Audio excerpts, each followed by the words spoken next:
저희가 지난주부터 에베소서의 말씀을 보고 있는데요. 에베소서 말씀은 사도 바울이 로마 감옥에서 에베소 교회에 있는 에베소 땅에 있는 교회들과 성도들에게 보낸 편지입니다. 특별히 감옥에서 썼다고 해서 옥중서신이란 말을 하죠. 감옥에서. 에베소와 사도 바울은 굉장히 긴밀한 관계에 있습니다. 사도 바울이 1차, 2차, 3차 전도여행 다니시면서 교회를 세우고 복음을 전파했는데 가장 오랫동안 머물렀던 땅이 에베소 땅입니다. 무려 3년 동안 두란노 서원을 세워서 말씀을 증거하기도 하고요. 그리고 그가 떠날 때는 가장 믿을 만한 사람, 사도 바울에게 가장 믿을 만한 사람이 디모데입니다. 영적 아들, 후계자 같은 사람. 엘리야에겐 엘리사가 있다면 사도 바울에게는 이 디모데가 있었는데 에베소 땅 목회를 디모데에게 맡길 정도로 애착이 있는 거죠. 에베소에 대한 애착이 있는 것입니다. 각별한 애정을 쏟아부었던 것이 에베소 땅의 교회와 성도들입니다.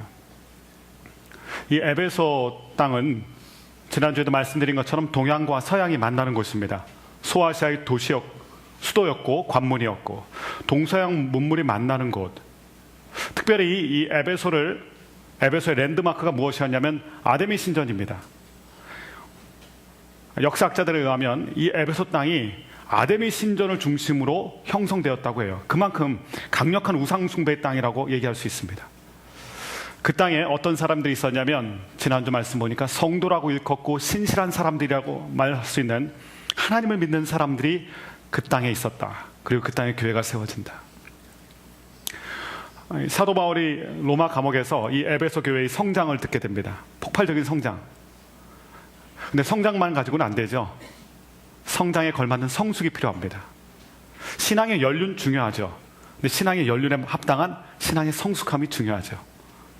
그래서 이 에베소 교회와 성도들을 위해서 그들의 성장에 맞는 성숙을 위해서 영적인 권면을 써 내려가게 됐는데 그것이 에베소서의 말씀입니다.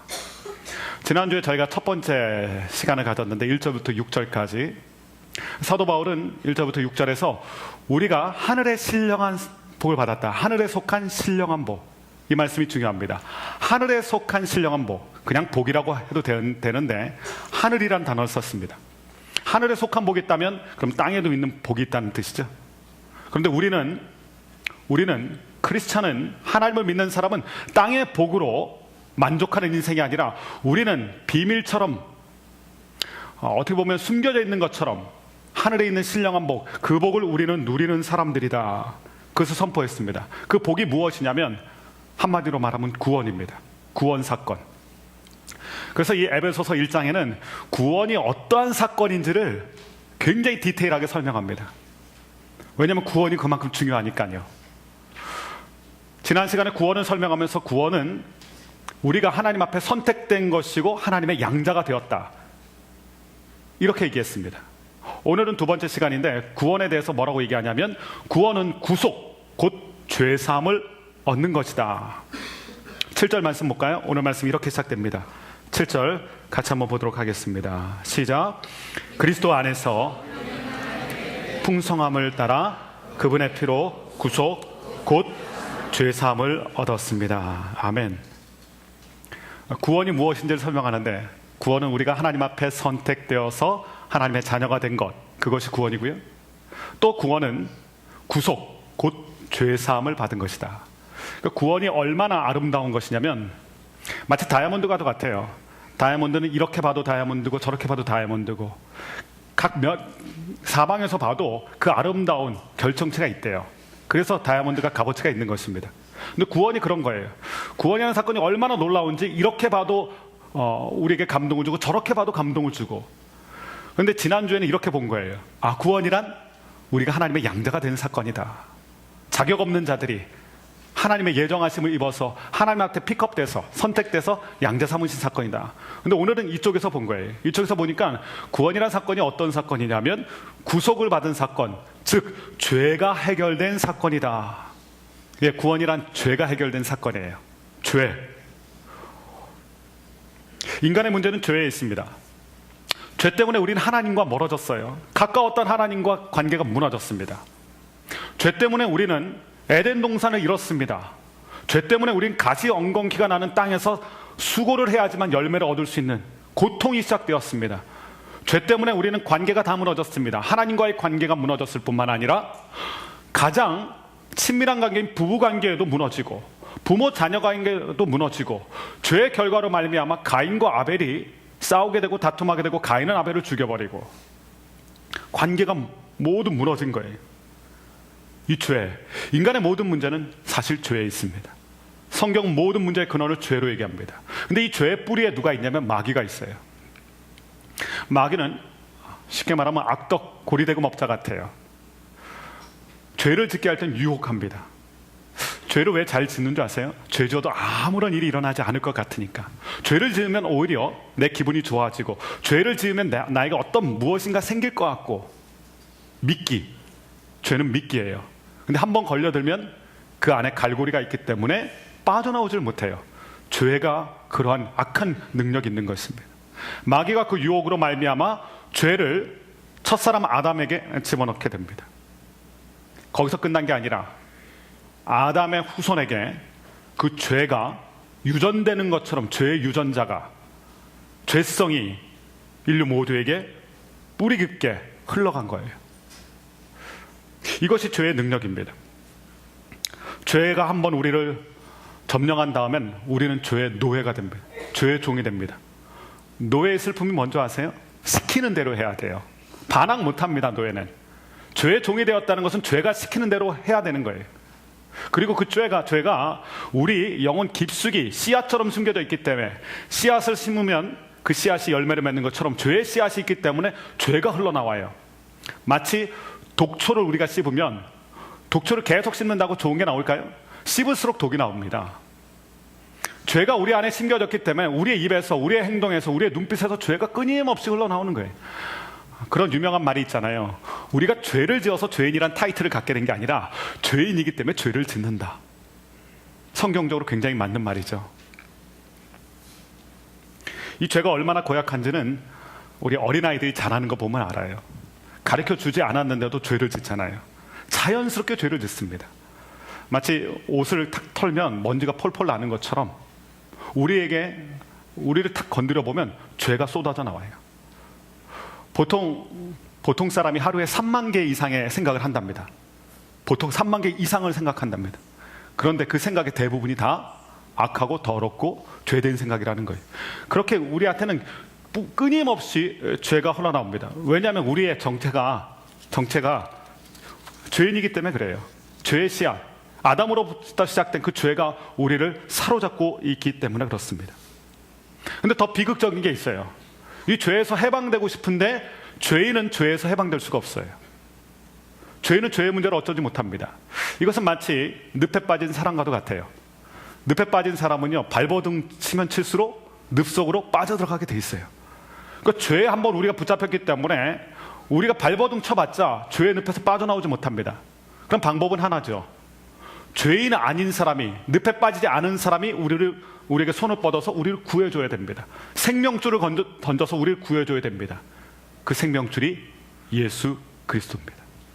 그래서 오늘 말씀 보면 그의 피로 구속, 곧 죄에서부터 자유하게 되었다. 그분의 피로 구속, 곧 죄사함을 얻었다. 우리는 죄의 문제를 어쩔 수 없습니다. 죄인은 죄의 문제를 어쩔 수 없어요.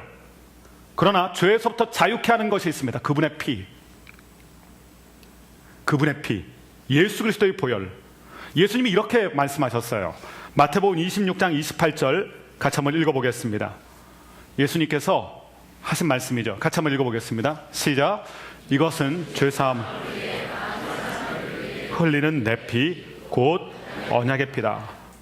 예수님께서 잡히시던 날 밤에 십자가를 지시기 전에 제자들과 함께 마지막 만찬, 최후의 만찬 하시면서 이 피가 도대체 무엇을 의미하는 것인지, 내가 십자가에서 흘리는 피가 도대체 왜 흘리는지를 말씀해 주셨어요. 히브리서 9장 22절 말씀 보면 피 흘림이 없은즉 사함이 없느니라. 하나님께서요, 죄의 문제를 해결하는 방법으로 피를 말씀하셨어요.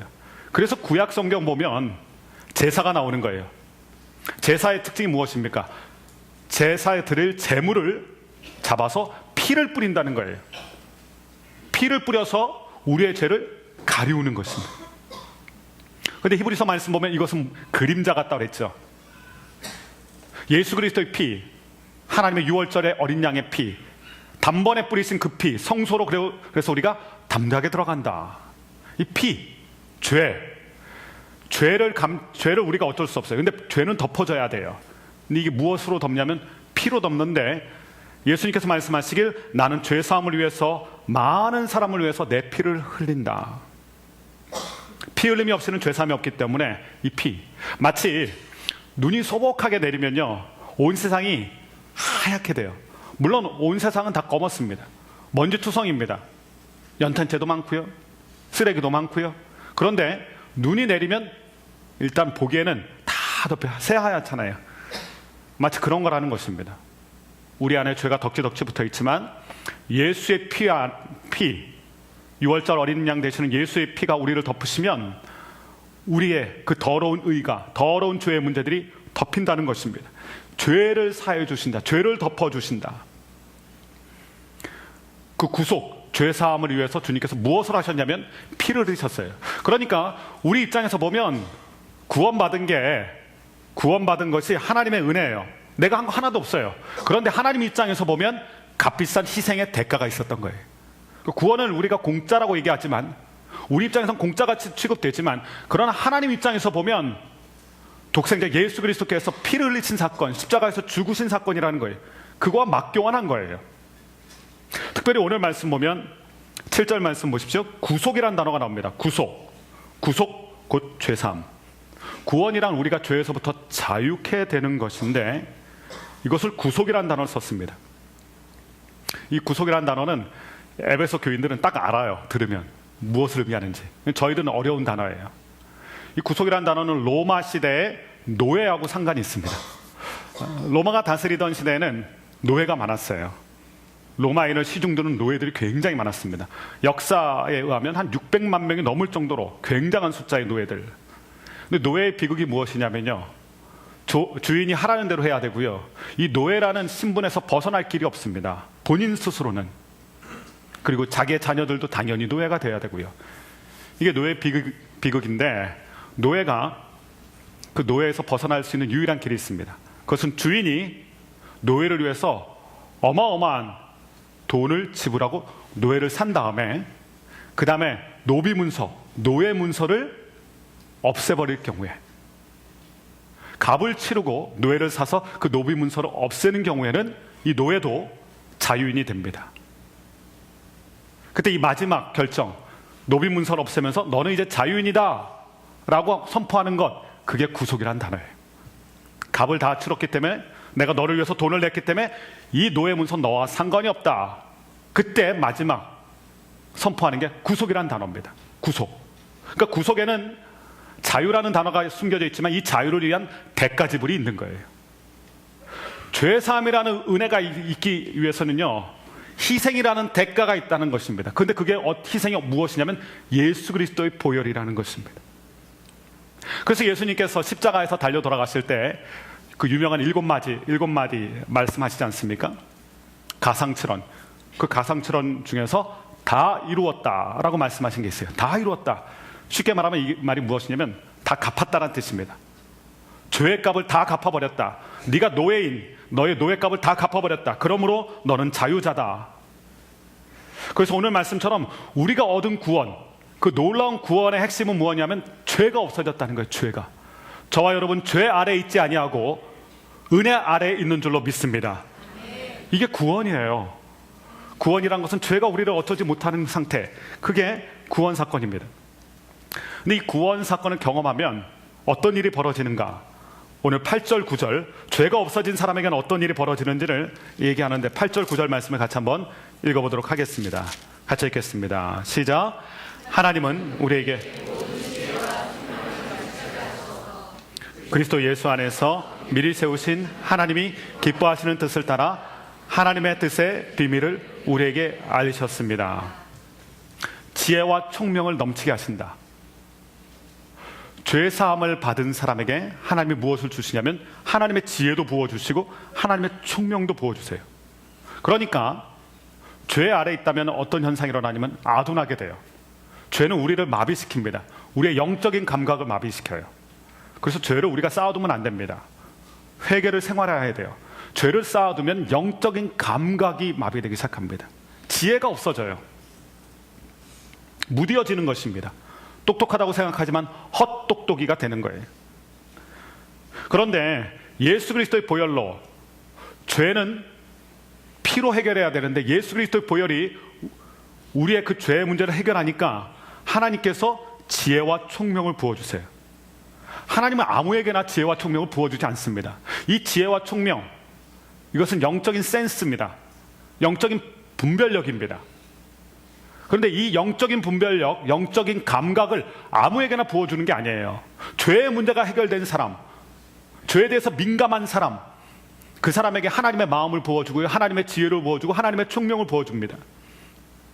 이 죄 사함을 얻은 사람에게는 그동안에는 눈이 감겨져 있었던 것 같은데 예수 그리스도 보혈로 샤워를 하니까 눈에서 비늘 같은 것이 떨어져 가면서 영적인 세계가 보이기 시작합니다. 하나님이 느껴지고 하나님의 사랑이 느껴지기 시작합니다. 그 말씀이 9절 말씀에 나와 있는데 지혜와 총명으로 우리가 어떻게 되냐면 하나님의 뜻의 비밀을 우리에게 알리셨다. 하나님의 비밀을 우리에게 알리셨다. 여러분, 비밀은 어떻게 하나요? 비밀은 아무에게나 말하지 않습니다. 하나님과의 관계가 있는 사람, 우린 친구에게, 그것도 아주 가까운 친구에게 나의 비밀을 얘기하잖아요. 비밀은 함부로 발설하는 게 아닙니다. 아무에게나 얘기할 수 있는 게 아니에요. 그런데 죄 사함을 받은 이 구원받은 백성에게는 하나님께서 하나님의 비밀을 알려주신다.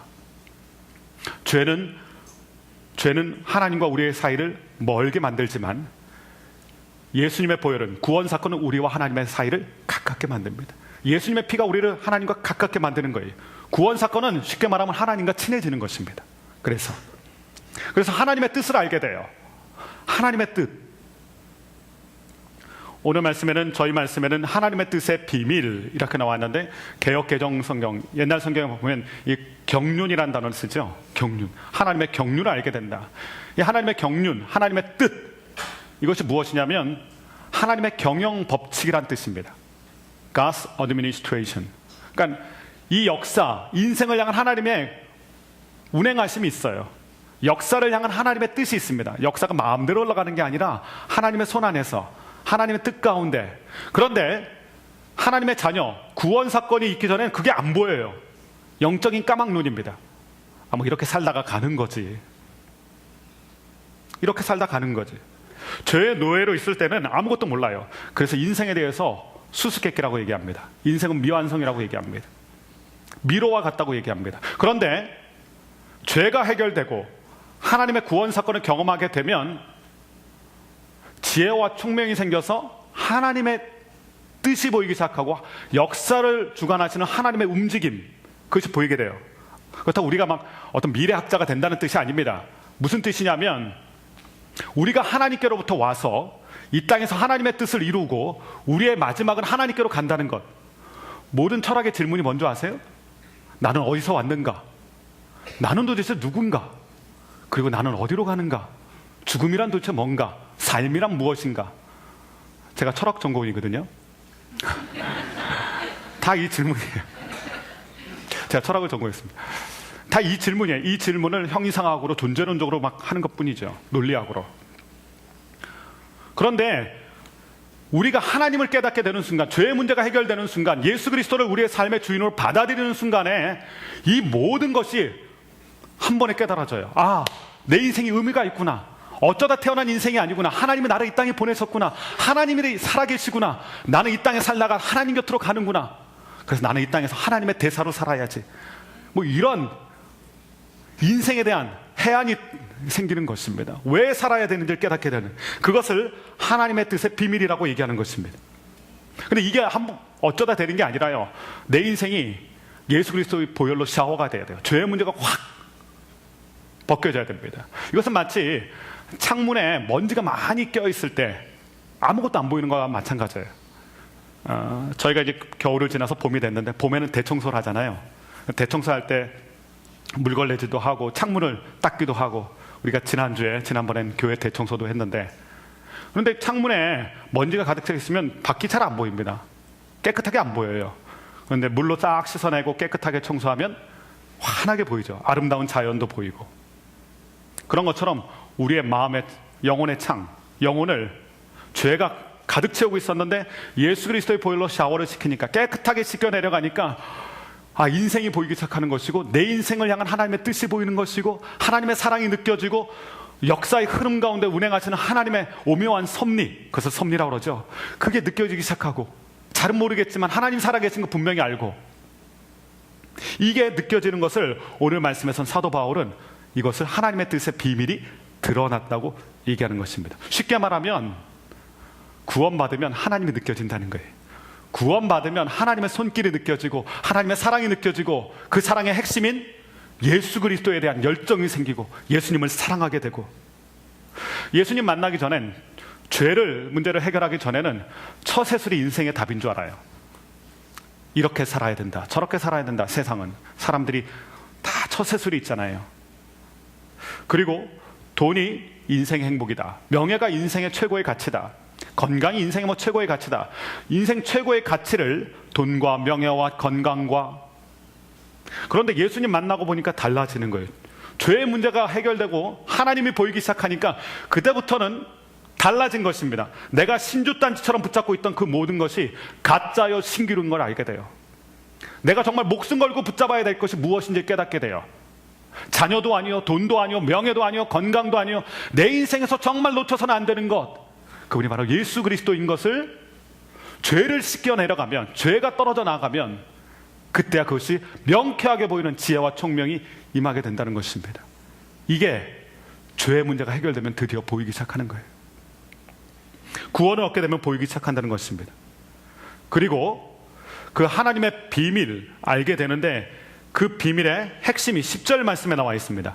10절 같이 한번 읽어보겠습니다. 시작. 이는 때가 차면 그리스도 안에서 하늘에 있는 것들과 땅에 있는 것들을 모두 통일시키고자 하는 것입니다. 에베소서의 말씀을 읽을 때 어떠세요? 굉장히 어렵지 않으세요? 에베소서의 말씀은 굉장히 어려운 단어예요. 왜냐하면 이 에베소 땅이 헬라 문명 속에 있잖아요. 헬라 철학 가운데 있잖아요. 그래서 사도 바울이 그들을 설득하기 위해서 그 사람들에게 호소되는 단어를 썼기 때문에 사실 저희들한테는 굉장히 어려운 단어들이에요. 또 어려운 단어가 나왔어요. 통일이라는 단어가 나왔습니다. 통일하면 우리 생각나는 게 우리의 소원은 통일인데, 그 통일하고는 좀 다르고, 통일이라는 단어가 나온다. 하나님의 비밀을 깨닫게 되면 예수 그리스도 안에서 통일된다. 이 통일이란 단어가 나왔는데요, 이 통일이란 단어는 머리가 다시 생긴다는 뜻이에요. 머리가 다시 생긴다. 머리는 어떤 기능입니까? 지휘본부 통제실 아닙니까? 그러니까 예수 그리스도, 죄 씻음을 받고 하나님의 거룩한 자녀가 되면 머리가 다시 생긴다. 머리가 없을 때는 무슨 현상이 일어날까요? 무질서입니다. 혼돈입니다. 제각기 움직입니다. 근데 머리가 있으면 통일이 돼요. 통일이 된다는 것은 제자리로 돌아왔다는 뜻입니다. 그래서 제 기능으로 돌아왔다. 무슨 뜻이냐면, 죄가 우리를 지배하고 있었을 때, 구원 얻기 전에 마귀가 우리를 지배하고 있었을 때는 우린 막 살았어요. 인생이 무질서입니다. 창세기 1장 말씀 보면 땅이 혼돈하고 공허하며 땅은 기품 위에 있다. 한마디로 말해서 카오스, 무질서거든요. 근데 하나님께서 거기서 말씀을 하시니까 아름다운 세상으로 변화됩니다. 창조의 세계로, 코스모스라고 그러죠. 카오스가, 무질서가 변하여 질서가 돼요. 근데 그때 사용하신 게 말씀이죠. 요한복음 1장 말씀을 보면 이 말씀은 곧 예수 그리스도니라. 즉 구원받고 예수님이 내 인생의 주인이 되시면 내 인생 무질서였던 내 인생이 예수님으로 인해서 그리스도 안에서 통일된다. 그리스도 안에서 질서를 회복한다는 뜻입니다. 여러분, 죄가 얼마나 무서우냐면요, 죄에 사로잡히면 막 삽니다. 막 살아요. 무질서하게 살게 돼 있어요. 죄의 특징이에요. 죄의 특징은 우리를 무질서로 이끌어갑니다. 요한복음 4장 말씀 보면 수가성 여인이 등장하죠. 이 수가성 여인의 삶을 한마디로 말하면 무질서입니다. 질서가 없어요. 혼돈스러워요. 근데 주님께서 나타나셔서 그 문제를 지적하시죠. 너의 삶은 무질서다. 너의 삶은 혼돈으로 가득 차 있다. 그러면서 주님께서 너의 그 목마름, 너의 그 혼돈은 사람으로서 채워지는 게 아니다. 세상 것으로 채워지는 게 아니다. 생수를 만나야 된다. 그러면서 생수 대신 메시아 예수 그리스도를 말씀하세요. 그때야 그 수가성 여인이 예수님을 만나게 되고, 그때야 무질서가 질서로 변합니다. 혼돈이 변하여 통일이 됩니다. 그러면서 그가 사람들에게 뛰어나가서 내가 메시아를 만났다. 모든 게 무너졌던, 모든 게 무질서고 모든 게 혼돈이었던 그 인생에 예수님이 나타나시니까 모든 게 싹 정리돼요. 아, 이분이구나. 이분이 내 인생의 답이구나. 이분이 내 인생을 통일하시는구나. 죄가 우리를 다스리면요, 이것저것이 막 흩어져 있어요. 뭐가 뭔지 아무것도 몰라요. 무질서예요. 혼돈이에요. 근데 죄가 해결되니까, 그리고 머리 대신, 내 인생의 머리 대신, 교회의 머리 대신 예수 그리스도께서 우리의 삶의 왕으로 자정하시니까 통일이 되는 거예요. 질서가 잡혀요. 이것을 사도 바울은 하늘에 있는 것과 땅에 있는 모든 것을 통일시키고자 하는 것이다 말씀하는 거예요. 통일. 이것을요, 사도 바울이 골로새서 2장 2절과 3절에선 아주 이렇게 또 명쾌하게 정의합니다. 골로새서 2장 2절 3절 같이 한번 읽어보겠습니다. 시작.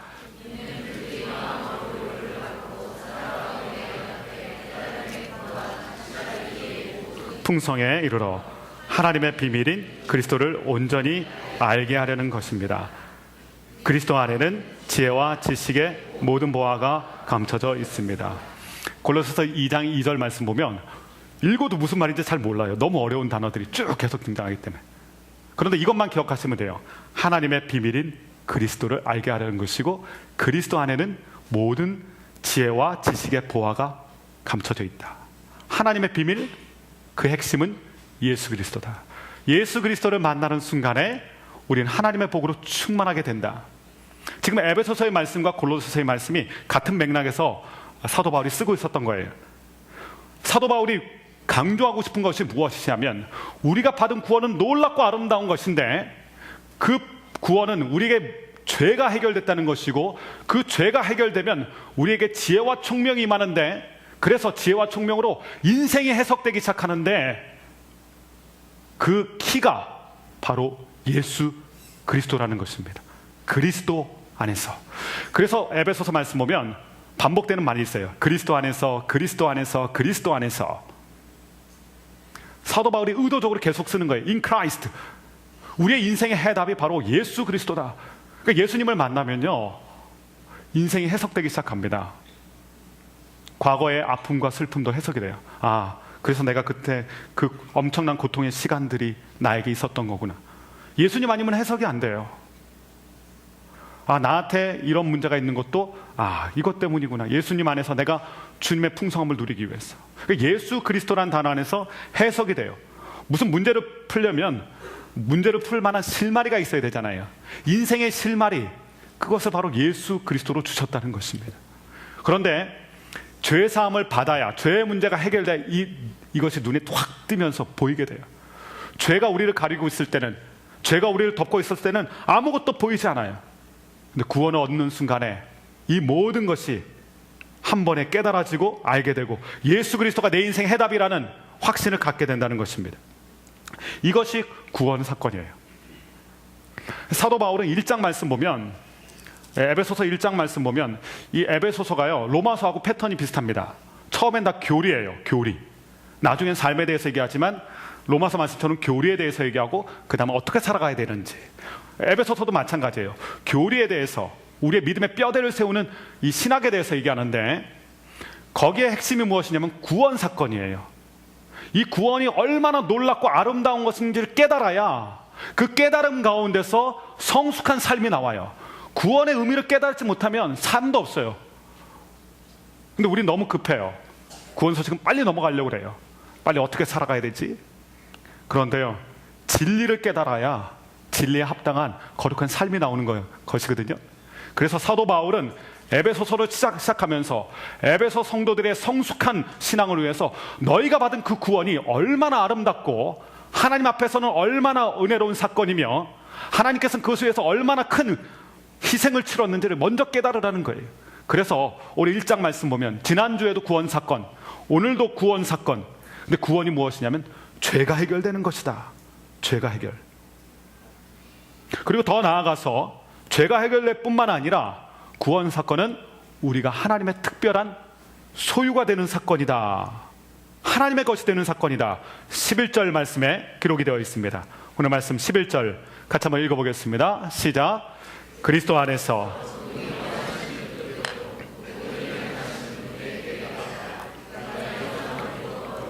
유업을 얻었는데, 또 반복되는 게 그리스도 안에서죠. 이 그리스도 안에서. 그래서 에베소서를 잘 묵상하려면 그리스도 안에서 이걸 꽉 붙잡아야 됩니다. 모든 키는 그리스도 안에 있다, 이 뜻이에요. 근데 그리스도 안에서 우리를 예정함을 입어 유업을 얻게 하셨다.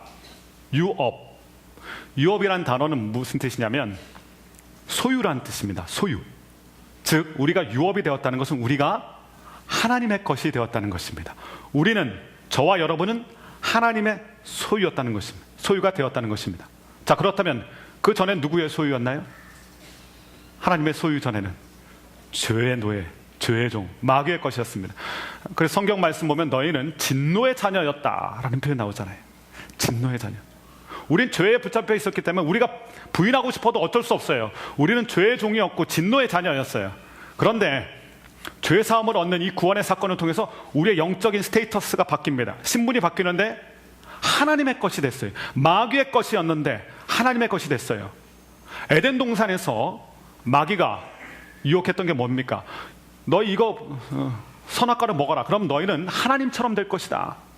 근데 하나님처럼 되지 않고 그 사건을 통해서, 죄를 통해서 마귀처럼 됐어요. 마귀의 것이 된 거예요. 근데 구원 사건을 통해서 이 모든 것을 회복하십니다.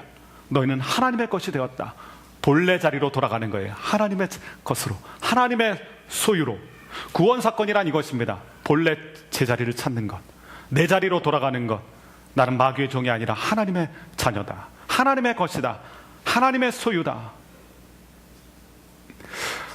구원 사건을 가만히 보면요, 구원 사건이란 결국 하나님이 계속해서 주시는 사건이에요. 우리에게 하나님의 자녀라는 타이틀을 주셨잖아요. 우리에게 죄사함을 주셨습니다. 우리에게 또 우리를 하나님의 것으로 삼아 주셨습니다. 계속 주세요. 복의 근원이신 하나님을 가까이 하니까 하나님이 계속해서 주세요. 요한복음 10장 10절 말씀 보면 도적이 오는 것은 죽이고 멸망시키러 오는 것이지만 예수님이 오신 것은 생명을 얻게 하고 더 풍성히 얻게 하려는 것이다. 그러니까 사칙 연산으로 하면 마귀는 빼기와 나누기예요. 우리의 인생을 계속해서 갈취합니다. 생명을 뺏어가고요, 기쁨을 뺏어가고요. 그런데 하나님은 우리에게 계속 주세요. 더하기 하고 곱하기라고 얘기할 수 있어요. 주시고 또 주시고 또 누리게 하시고. 구원 사건이란 그것입니다. 하나님께서 주시는 것을 계속해서 누리는 게 구원입니다. 자녀라는 타이틀 주시고, 죄에서 자유케 하여 주시고, 또 하나님의 것으로 삼아 주시고, 하나님의 소유. 이 하나님의 소유에 대해서 말라기서 3장 17절은 이렇게 아름답게 표현을 했습니다. 말라기 3장 17절 말씀 같이 한번 읽어보겠습니다. 시작. 만군의 여호와께서 말씀하셨다. 내가 행동할 그날에 그들은 특별한 내 소유가 될 것이다. 사람이 자기의 아들을 아끼는 것처럼 내가 그들을 아낄 것이다. 함께 고백하겠습니다. 나는 특별한 하나님의 소유다. 이 특별하다는 단어를 썼어요. 하나님의 것이 되는 사건은 아주 특별하다는 뜻입니다. 아주 특별하다. 하나님의 것이 된 것은 아주 특별하다. 하나님께서 우리를 애지중지하게 다루신다는 거예요. 마치 재산 목록 1호처럼, 가장 아끼는 물건처럼 그렇게 우리를 대해주신다. 그것이 이 유업이라는 단어입니다. 이 유업. 근데 이 하나님의 유업이 된 것을요, 11절 말씀 보면 예정함을 입어 유업이 되었다. 우연히 된 사건이 아니에요. 하나님은 나를 알고 계세요. 내 인생을 알고 계셔서 내 모든 것을 알고 그분의 계획대로, 그분의 예정함을 입어서 나의 삶을 인도하시고 나를 하나님의 것으로 세워주셨다. 저와 여러분이 그러한 존재입니다. 하나님께서 특별하게 사랑하시고 특별하게 세워주시고, 그래서요, 하나님을 만난 사람은 다르게 삽니다. 하나님의 특별한 소유, 여러분이 특별하게 아끼는 것에 대해서 마음을 주지 않습니까? 여러분이 특별하게 아끼는 것은 보호하지 않습니까? 우리가 그러한 존재가 된 거예요. 하나님 우리를 특별하게 생각하시기 때문에 우리를 애지중지하시고 보호하시고, 그래서요, 자녀들도요, 사랑을 많이 받은 자녀는 그 고난을 이겨내는 역경지수가 높다고 합니다. 왜냐하면 사랑을 충분히 받았기 때문에 그래요. 인생을 두려워하지 않는, 자녀들에게 사랑을 우리가 많이 줘야 되는 게요, 사랑을 많이 받은 자녀일수록 역경을 이겨내는 힘이 많다는 거예요. 내가 사랑받고 자랐기 때문에, 그 사랑의 능력을 알기 때문에. 우리도 마찬가지입니다. 하나님이 나를 특별한 소유로 삼으셨다고 말씀하세요. 하나님 특별한 사랑을 부어주시는 거예요. 그 사랑을 느끼고 더 많이 누릴수록 인생의 험한 풍파, 역경을 이겨낼 수 있는 힘이 강해져요. 그래서 인생을 두려움으로 사는 게 아니라요, 하나님이 나를 아끼고 계시기 때문에, 하나님이 나를 사랑하시기 때문에, 나를 보호하시는 것을 알기 때문에 인생을 두려움으로 살아가는 게 아니라, 인생의 미래를 두려움으로 맞이하는 게 아니라 흥분과 기대감이 있는 거예요. 하나님이 내 인생을 아신다. 하나님이 내 인생을 붙잡아 주신다. 하나님이 나를 사랑하신다. 그것이 구원의 세 번째 축복이에요. 양자가 되고 죄사함을 얻고 하나님의 특별한 소유가 되는. 그래서 구원의 그 감격을 깨닫는 사람이 살아가는 인생은 이렇습니다. 12절 말씀, 오늘의 마지막 절 말씀인데요, 12절 같이 한번 읽어보겠습니다. 시작. 이는 그리스도 안에서 우리로 하여금 하나님의 영광을 찬미하게 하기 위한 것입니다. 아멘. 이 죄사함의 놀라운 축복과 하나님의 특별한 소유가 되었다는 것 깨닫게 되면 찬양은요, 저절로 나옵니다. 찬양은 저절로 나와요. 사도 바울은 이 비밀을 깨달았기 때문에요, 감옥에서 찬양했습니다. 감옥은 찬양이 나오는 곳이 아닙니다. 감옥, 착고에 차이고 어두운 곳에 갇혔는데 바울과 실라가 찬양을 합니다. 찬양할 만한 조건 때문에 찬양한 게 아니에요. 그를 찬양하게 만든 것이 있어요. 이 구원의 감격이에요. 우리는 언제 찬양하나요? 무엇인가 나를 흥분시킬 때, 하나님께서 나의 삶에 기가 막힌 일을 행하셔서 병이 나았거나 아니면 자녀들의 인생이 뻥 뚫리거나, 그럴 때 우리 입에선 찬양이 나옵니다. 근데 그 찬양은요, 누구나 합니다. 땅의 복으로 충만한 사람들은 다 찬양합니다. 예수 안 믿는 사람들도요, 땅의 복으로 충만하면 감탄합니다. 이야, 나는 굉장히 행운아야. 감탄합니다. 근데 우리는 다르죠. 분명히 얘기하기에 우리는 하늘의 신령한 복을 받은 사람들이다. 땅의 복으로 만족하는 수준이 아니라 우리를 흥분시키고 우리를 감격시키는 그 놀라운 하늘의 복이 있다. 근데 이 하늘의 복이요, 얼마나 능력이 있냐면 감옥에 가두어도, 병에 걸려도, 죽음 앞에서도 찬양할 수 있는, 그게 이 구원의 감격, 구원의 축복이라는 것입니다. 그래서 이 구원의 감격을 가진 사람은 마땅히 찬양합니다. 다윗은 어떻게 얘기했냐면, 다윗은 하나님 이 구원의 감격이 너무나 큰데 이 구원의 감격을 내가 잊지 않도록 도와주십시오. 그 구원의 기쁨을 나에게 다시 한번 회복시켜 주십시오. 그것이 내 인생의 진짜 기쁨입니다.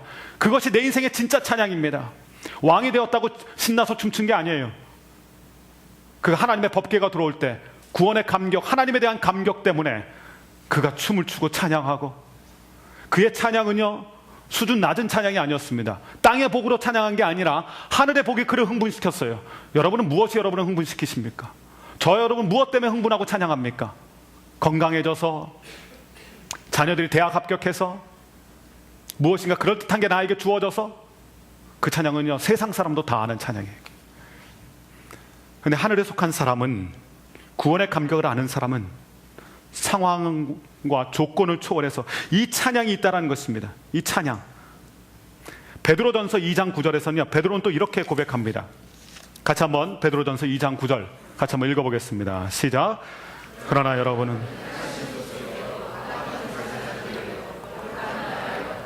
그분의 소유된 백성이니 그분의 놀라운 빛으로 들어가게 하신 분의 덕을 선포하게 하시기 위한 것입니다. 베드로가 베드로 사도가 고백하는 거, 우리는 선포해야 되는데 무엇 때문에 찬양하고 선포하는 인생이 돼야 되냐면, 하나님을 높이는 선포가 있어야 되냐면, 우리가 택하신 족속이 되었기 때문에, 우리는 왕같은 제사장이기 때문에, 우린 거룩한 나라가 되었고 그분의 소유가 되었기 때문에 이것이 우리의 자랑거리가 돼야 되고, 이것이 우리의 찬양거리가 돼야 되고, 이것 때문에 우리는 찬양을 멈출 수가 없고 하나님을 높여드리고 하나님을 선전해야 된다. 선포한다는 것은요, 자랑하고 드러낸다는 뜻입니다. 그런데 그것이 왜 그러냐면, 우리의 자랑거리가 바로 예수 그리스도, 그리고 구원의 감격 때문에. 건강이 우리의 자랑거리가 아닙니다. 돈이 우리의 자랑거리가 아닙니다. 출세가 우리의 자랑거리가 아닙니다. 여러분의 자랑거리는 무엇입니까? 우리의 자랑거리는 오늘 성경에 얘기한 대로 이 구원의 놀라운 감격, 바로 예수 그리스도가 우리의 자랑거리입니다. 그래서 베드로는 내가 예수님을 높여야 된다, 우리가 예수님을 선전해야 된다. 최고의 자랑거리. 누구나 자랑거리를 가지고 있어요. 건강한 사람은 건강이 자랑이고요, 자녀들이 공부를 잘하면 그 공부가 자랑거리가 되고요, 출세하면 출세가 자랑거리가 됩니다. 땅의 자랑거리들이죠. 그런데 우리는 땅을 초월해서 사는 사람들입니다. 우리가 땅의 사람과 같다면 구원이 무슨 상관이 있겠습니까? 그런데 성경 말씀은 우린 땅의 복으로 충만한 사람이 아니라 하늘의 신령한 복, 땅의 복으로 만족할 존재가 아니라 하늘의 신령한 복으로 하나님께 영광을 돌리는 사람들이다. 이 하늘의 신령한 복이 무엇이냐면 바로 구원 사건입니다.